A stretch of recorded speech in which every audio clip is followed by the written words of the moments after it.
Hi everybody, my name is Eli. I'm Jason. I'm kidding. I'm Jaden. We're the YHWH Torah YouTube channel. And we thank you guys very, very much for hanging out with us. It is a first day. I don't know what day you guys will be watching this, but it is the day after the Shabbat. Most people are heading into a 501c3 church to hear what some pagan teacher has to teach them and teach them things that aren't actually in scriptures. And so hopefully you guys are not one of those people heading into one of those guys giving you guys the leaven of evil and teaching you guys not the commandments of our Creator.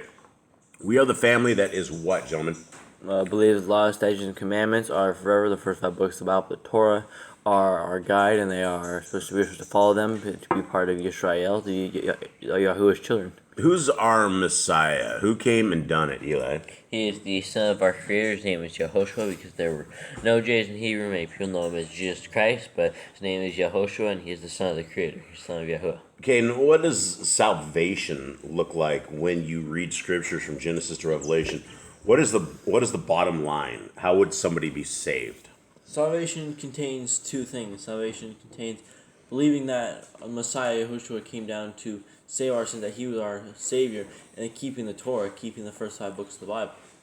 Yeah, and you can follow that up with Revelation 14:12, and that is exactly what they say salvation is: those who keep the commandments of our Creator and the faith of Messiah Yahushua. Now, we're sorry for the outside distractions. We have 9 alligators with teeth. They always make noise and do funny things and make sounds. Nothing we could do. Commonly called pit bulls, and we love them a lot. They're our family. All right. What's that? What did I say? 9 alligators with teeth. Oh, 9 alligators with teeth. 9 alligators with fur. That's the right way to do it. Thanks, Mystical. All right, so here we go. We are into the book of Hosea, and one of the furry alligators just came flying in here and making noise. One of the things that we're looking at is we are in the book of Hosea, and we are learning about the captivity that all of us are into right now. And still, there will be that one guy that will argue that says we're not in captivity. No one's in captivity, and I will lead them to the point. Let me see if I can get my dog to stop doing it. I will lead them to the point to where we have them discover what their driver's license looks like, what your social security card looks like, what your birth certificate looks like. We are all in captivity. We've all been dispersed throughout the northern tribes of Yisrael. We are in the end days, and we are in a world and we are in a time when we don't have a tremendous amount of time left if Scriptures is correct. If Scriptures is correct, we have a 6,000-year time limit. We have a 1,000-year reign, and we are at the edge of it. Now, we could be 100 years off. It could be next 100 years. It could be whatever. But here is the bottom line.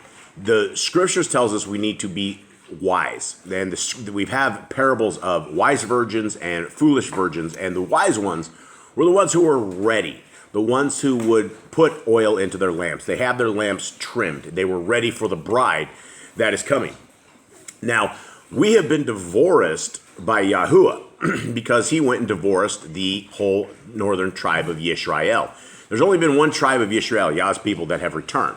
Now, the problem with him divorcing us is that we cannot be remarried to him in a Torah world. That is something really funny, something really a lot of people don't actually bring up or talk about. But according to Torah, if you are divorced, legally divorced, you cannot take your wife back. If you write her a letter of divorcement, she's gone. She's free to marry somebody else.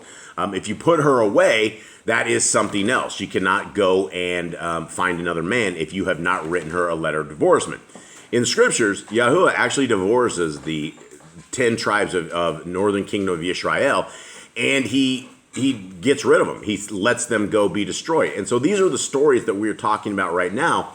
And as we are reading through them, they apply to us today because the same covenant that applied to them back in this day is the same covenant that we have been told about for right now.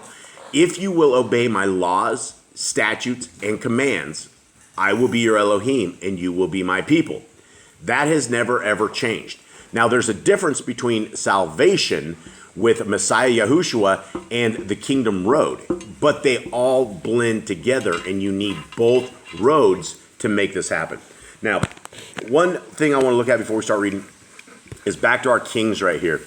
These were the northern kings of Yisrael, and these kings right here, they were all wicked. Every single one of them. And it started, this other timeline right here. This is where the timeline started from. We have King David, then we have Saul. First we had Saul, then we had David, then we had Solomon. And after Solomon, that list of kings that we just saw are reigning all through these times right here. Now, Hosea is one of our last prophets right here that we're going to go through. And again, we're trying to get people to understand that the captivity that you guys are into today, it's simple enough to be out of it in a kind of a virtual way. When we start obeying the laws, statutes, and commandments of our Creator, when we start obeying the will of our Creator and doing what He wants us to do, that puts us on this kingdom road that is the line out of captivity.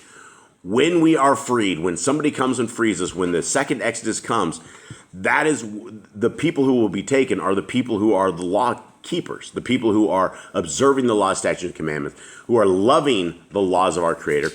And it is hard to say that you love your Elohim, your God, with all your heart, mind, and soul, if you will not obey His laws, statutes, and commandments. It's an oxymoron. It's just really not possible. And so, all right, so let's get into the reading today. And we are in Hosea 5. And so we are reading out of Yah's scriptures. If you guys would like a free copy of this, it is in the description below. It is a very, very good read. Probably the very best translation anywhere out there. And it's absolutely free. We give you guys links to the PDF. And you guys can download it, enjoy it, send it around to your friends, all that jive. Okay, gentlemen, are you ready? Yep. Okay, here we go.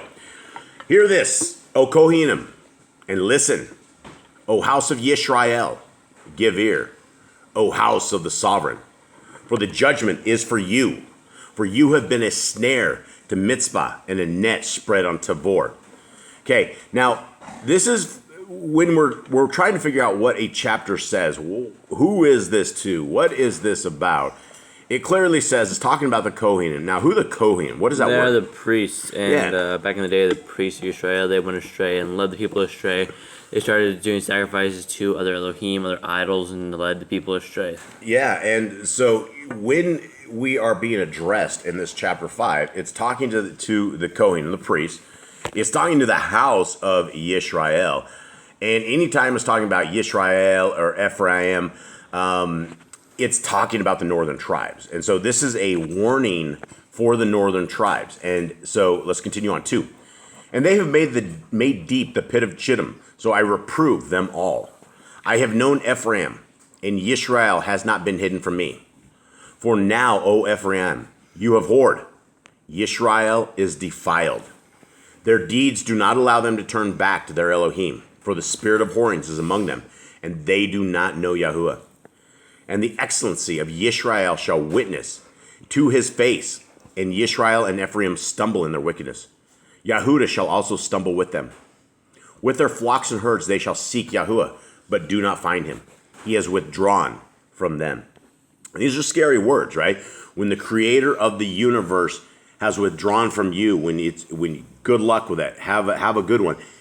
It's very, very scary. What we want as people of Yah is we want his protection. We want to be in his palm. We want to be under his guidance.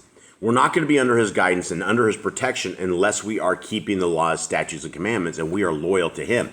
When we are loyal to him, he will continue to be that covenant piece to us where he is completely loyal to us. But it's a two-way street. They have acted, 7, they have acted treacherously against Yahuwah, for they have brought forth strange children. Now a new moon shall devour them with their portions. Blow the ram's horn in Gibeah, the trumpet in Ramah. Shout, O Beth Awen. Behind you, O Benjamin. Ephraim is laid waste in the day of rebuke.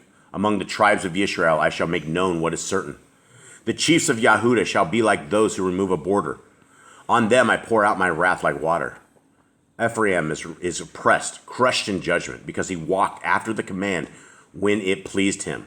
Okay? And again, how did they get to the state they are in? By disobeying the Torah, worshiping other idols, doing all the sins, anything that is against the Torah. Yeah, and like it says in 11, because they walked after the command when it pleased them. So basically, they were not keeping Torah at all. They were not keeping any kind of laws, statutes, and commands. And, it does remind me of this crazy AKA Watchman guy on YouTube. And he sits there and tells everybody not to keep the appointed times, not to keep the Shabbat, not to keep the Torah. And this is the same thing. He has the same mindset as all of these people that ended up in captivity. Do what you want. Do whatever. It's not a big deal. It doesn't matter. The laws of Yah, it just doesn't matter. Let's continue on. Ephraim is oppressed, crushed in judgment because he walked after the command when it pleased him. So I am to Ephraim like a moth, and to the house of Yehudah like rottenness. When Ephraim saw his sickness and Yehudah saw his wound, then Ephraim went to Ashur and sent to sovereign Yerub. But he is unable to heal you or to remove the wound from you. For I am like a lion to Ephraim, and like a young lion to the house of Yehudah. I myself tear them and go. I take them away, and there is no one to deliver. I shall go. I shall seek my place until they confess their guilt and seek my face. In their distress, diligently search for me. What does it look like if you diligently search for our Creator? Well, you would be reading the Torah, you'd be obeying the Torah, your daily walk would be talking to Would him. you be eating bacon? You wouldn't be breaking Torah. No, you wouldn't be doing those kind of things. Would you be eating lobster, unclean food, worshiping on the wrong day? All of that. No, you would not be breaking the Torah. If you were searching after who, you'd be obeying his Torah, you'd be talking to him, you'd be living your days, you'd be following his appointed times, you'd do as he wanted you to do. You wouldn't be doing what you wanted to do. Yep. Okay, and I want to touch one last final thing on this is in 13 it says, when Ephraim saw his wickedness and Yehudah saw his wound, and Ephraim went to Ashur and sent to sovereign Yerub. And I was trying to figure out exactly who sovereign Yerub was, and I think it's the very first king one of the end kings. And so let me look who I believe they are talking about. I think they're talking about Jeroboam right here. Jeroboam the second, or is it? Yeah. So it would be Jeroboam the second, I think, is the one, because right here during the days of Hosea, it said they're calling to Yerub. So I think that was a nickname for him because he reigned 41 years, most out of all of these ones towards the bottom in the days of Hosea. So, bottom line, gentlemen, is what? Do we want to keep the laws, statutes, and commands of our Creator? It seems like a good thing. It seems like if you don't, bad things happen. Is there any reason not to keep the laws of our Creator? No, I see no reason not to. I mean, even if you have some kind of mindset like, oh, I shouldn't keep it, it's like, but there's still good for you, and even if there's a slight chance you're wrong, you should still keep them. Well, yeah, and I mean, if you don't like the laws, statutes, and commandments of our Creator, then by default, you can grab that chunk of roadkill alongside the road, the thing that's been dead for about 4.5 days, and you can go strip the rest of the hair off of it and cut it up a little bit and stick it on the stove, right? Because we are told not to eat the dead, things that are torn of itself. There's an entire set of guidelines that you will have and you will find, and if you are bypassing our Creator in His ways, then you're bypassing the guide to life, and you'll be eating things that will be disgusting. Your soul will be in a bad place, and your heart will be in a bad place, and you won't know how to act and love your neighbor as we are told to do. So with that, everybody, we thank you guys very, very much. We hope that you guys have a wonderful week, and we are out. All right, Shalom.